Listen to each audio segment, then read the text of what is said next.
ოჩამჩირის რაიონში, სოფელ ბედიის ცენტრში მდებარეობს ქართული ხუროთმოძღვრების ერთ-ერთი თვალსაჩინო ძეგლი, რომელიც მე-10 საუკუნის ბოლოს დაახლოებით 999 წელს გაერთიანებული საქართველოს პირველ მეფეს ბაგრატ მესამეს აუგია. ეს ერთ-ერთი უმნიშვნელოვანესი ისტორიული ძეგლია და რაც თავარია იმ პერიოდის ძეგლი, როდესაც ერთიანი საქართველო იქმნებოდა. ბედიის ტაძრის ამშენებელი არის მეფე ბაგრატი, ბაგრატ ბაგრატიონი. მას წილად ხვდა, რომ ყოფილიყო, შეიძლება ასე ითქვას, აფხაზთა სამეფოს უკანასკნელი ხელმწიფე და გაერთიანებული საქართველოს პირველი მეფე. ვინაიდან იგი დედით იყო აფხაზთა დინასტიიდან, ხოლო აფხაზთა სამეფო დინასტიიდან, ხოლო მამით იყო ტაო-კლარჯეთილი ბაგრატიონი. საერთოდ ეს წარმოშობა ბაგრატისა ძალიან ხელი შეუწყო მის ტახტზე დაждომას და შემდეგ საქართველოს გაერთიანებას, იმით რომ იგი უმთავრესი იმდროინდელი საქართველოს უმთავრესი ისტორიული კუთხეების წარმომადგენელი იყო. სამონასტრო კომპლექსი ყოველთვის მოიაზრებოდა საქართველოს ერთიანობისა და განუყოფლობის სიმბოლოდ. ბედია უბრალოდ მონასტერი და უბრალოდ ტაძარი კი არ იყო, ის განასახიერებდა ქართული სახელმწიფოს ერთობას, ის განასახიერებდა ქართული არქიტექტურის მთლიანობას და განუყოფლობას და ბევრ სხვას. ცხადია, სხვა სიმბოლური მნიშვნელობაც გააჩნდა მას. ბედიის საეპისკოპოსო საუკუნეების მანძილზე შუა საუკუნეების ერთ-ერთ უმნიშვნელოვანეს საეკლესიო და კულტურულ საგანმანათლებლო ცენტრს წარმოადგენდა. სამონასტრო კომპლექსის მთავარ ნაგებობას ეზოს ცენტრში აგებული ბედიის ღვთისმშობლის სახელობის ტაძარი წარმოადგენს. მის დასავლეთით ბედიელ მიტროპოლიტთა ორსართულიანი სასახლეა შემორჩენილი.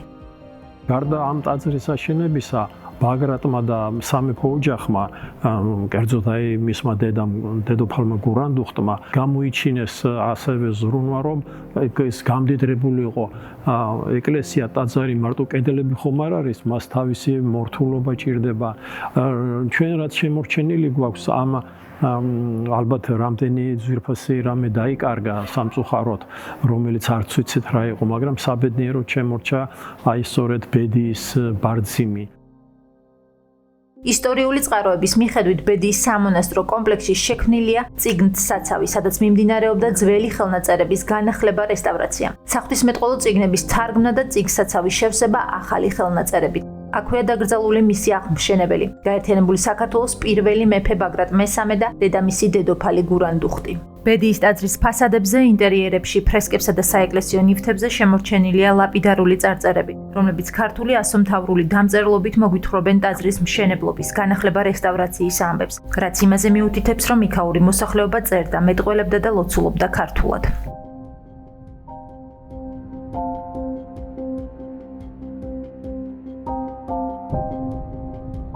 როგორც ამ ვიდეოდან ჩანს და ასევე თვითმხილველები მოგვითხრობენ, ბედიის ტაძარი დღეს სავალალო მდგომარეობაშია. ბოლო მონაცემებით იქ პერიოდულად მიმდინარეობს არესტავრაციო სამუშაოები, თუმცა წარმოებული სამუშაოების შინაარსი და ხარისხი ოფიციალური თბილისისთვის უცნობია.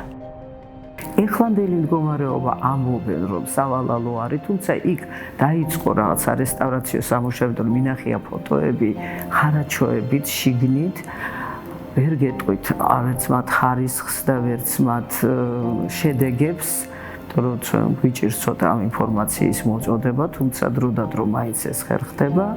არის კიდევ 2011 წელს გაკეთებული რუსეთის იკრომის დასკვნა, რომლის მიხედვითაც აღარ არსებობს ეს ბაგრატის პორტრეტი იქა. ხეები გაიზარდა იქ შენობებზე რაღაცა, ამიტომ დაზიანდა გუმბათი ჩანგრეულია დღესაც, ვერ მოხერხდა ჯერჯერობით მისი, ესე იგი და ესე იგი აი ზევიდან რომ მინახავს მე ახლო მდებარე მთებიდან პირდაპირ ეს ბედია ისე დგას, როგორც აი თავმოკვეთილი გოლიათი, იცით? ესეც ბორცვზე დგას, მაღალ ბორცვზე, მდინარეებს შორის, მაგრამ უფრო მაღალი მთიდან რო შევხედოთ, აი თითქოს თავმოკვეთილი გოლიათი ასეთი შთაბეჭდილებას ტოვებს ბედია. ჟამთასვლისაგან შეცვლილი იერსახე მიზანმიმართულად წაშლილი ფრესკები თუ ქართული წარწერების სამწუხარო რეალობა. მიუხედავად ამისა, ბედია მაინც ახერხებს ტურისტებისა თუ ადგილობრივი ვიზიტორების გულწრფელ აღფრთოვანებას. სოციალურ ქსელებში კი მათი მხრიდან ხშირად ხან სომხურ, ხანაც აფხაზურ ძეგლად არის მოხსენიებული ერთ დროს საქართველოს ერთიანობისა და საერთო ისტორიის სიმბოლო.